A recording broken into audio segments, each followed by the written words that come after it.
Hello, today is Tuesday, November 19th, 2024. I'm Tony Mangino from TC2, and this is Staying Connected.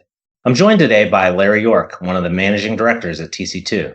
Larry spoke recently at one of our annual conferences here in Atlanta about how to utilize RFPs more effectively in an evolving market to achieve improved ROI. Larry, thanks for joining me today on Staying Connected. Thanks, Tony. It's good to be back here on Staying Connected today.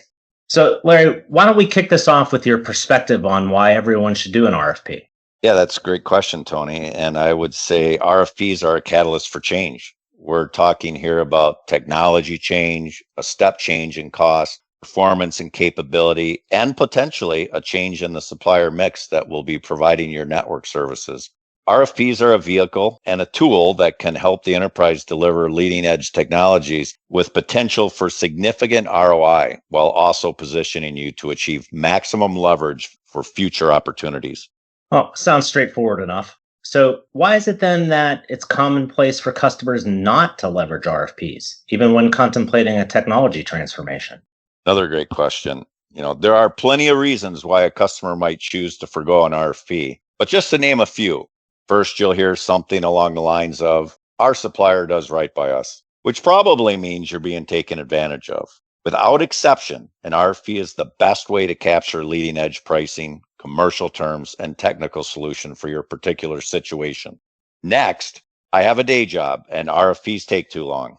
The work that goes into a well-run RFP can be material, which is oftentimes why it's a good idea to look outside the organization for specific expertise and support. But you have to remember also that RFPs don't need to be large and overly complex to drive great results. Your sourcing advisor should be looking at strategies that decrease time to market while also employing tactics that deliver on project objectives. Finally, you'll hear RFPs are too expensive. They're risky, and my company doesn't do well with change. I'd say to that, first off, while the investment in RFP may be material, typical ROI tends to be multiples of the project cost. Particularly when technology transformation is involved, RFPs are effective tools specifically designed to mitigate risk and manage the change process while signaling to both incumbents and non-incumbents that the opportunity is real. Larry, what's driving the need for what I see as a resurgence of competitive sourcing events like RFPs? Yes, I think your observation's spot on, Tony. We're seeing a renewed interest in RFPs. It's really quite simple. The pace of technology change puts significant pressure on those responsible for sourcing and deploying IT and network services. Some of these trends include the shift from legacy networks to internet-first topologies, moving on-prem infrastructure and application hosting to the cloud, wireline services to wireless and IoT. Of course, you see the rise of all things as a service, the shift from licensing models to subscription models and CapEx to OpEx. Finally, the fundamental change that comes from the evolution towards machine learning and artificial intelligence. Larry, that certainly is a lot to try and account for all at once, especially if, as you say, I have a day job. So tell me then, how are savvy customers leveraging RFPs more effectively and delivering better ROI? Successful RFPs must be customized to the services in scope. The market and your business objectives are critical. Those attributes may require a large comprehensive RFP, or in the alternative, a far more streamlined, expedited RFP may be preferred. Projects should be organized around the who, what, and why, the optimal approach and timing in order to maximize the return on your investment. So back to this theme on the resurgence of RFPs. What are some of the key shifts you've observed lately? Well, first, I'd say that service considerations and corresponding strategies for effective sourcing are changing rapidly. There are simply more services that impact customer and user experience that need to be addressed. With that, we're seeing the evolution of a niche, very service and use case specific provider landscape. The days of one-stop shopping for bundled solutions is over. The trend is clearly toward best of breed supplier solutions by service. In a similar way, we're also seeing the rise of customized service integrator or SI solutions to organize and manage all the plumbing. Next, I see a need to refocus on project timeline as a key component for the strategic sourcing plan. Project timelines must be aligned with an understanding of the existing contract constraints and availability of time to migrate to the selected solution. Without this discipline, your incumbents will know immediately that the threat of loss is not credible, and the non-incumbents won't take the opportunity seriously either. And I'd say finally, the old boil the ocean RFP strategy is dead. There was a time when large RFPs addressing most of your network spend on a like-for-like basis and targeted toward a limited number of global suppliers could yield very meaningful cost savings and performance gains. But RFPs today are almost exclusively transformational in nature, typically featuring some element of SD-WAN, SASE, UC, UCaaS, and specialty SI solutions. The services and corresponding provider landscape is highly fragmented and specialized. A different approach is required to deliver on the cost reductions and step change in performance achieved from the past. Larry, what are some recommendations for how best to account for these changes in the marketplace?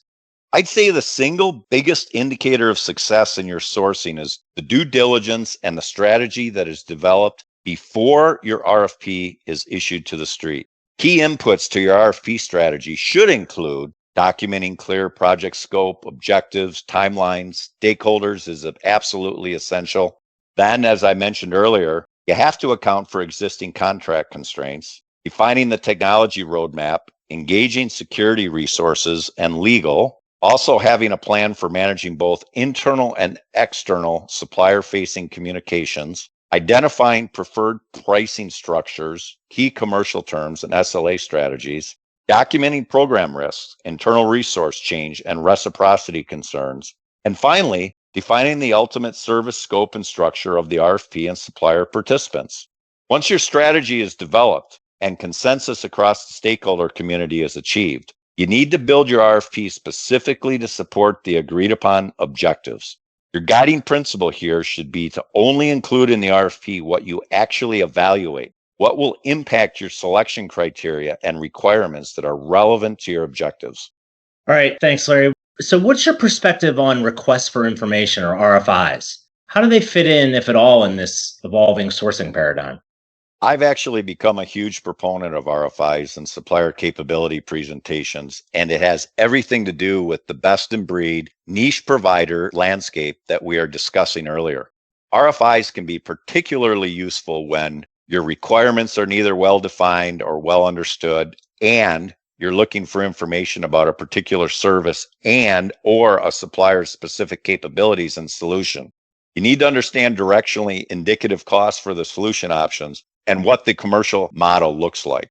RFIs can also be used as a triage exercise to narrow the field of potential participants in your RFP. Another tool is supplier capability sessions can also be very useful, assuming you're further down the path of understanding the technology and solution that you want to procure.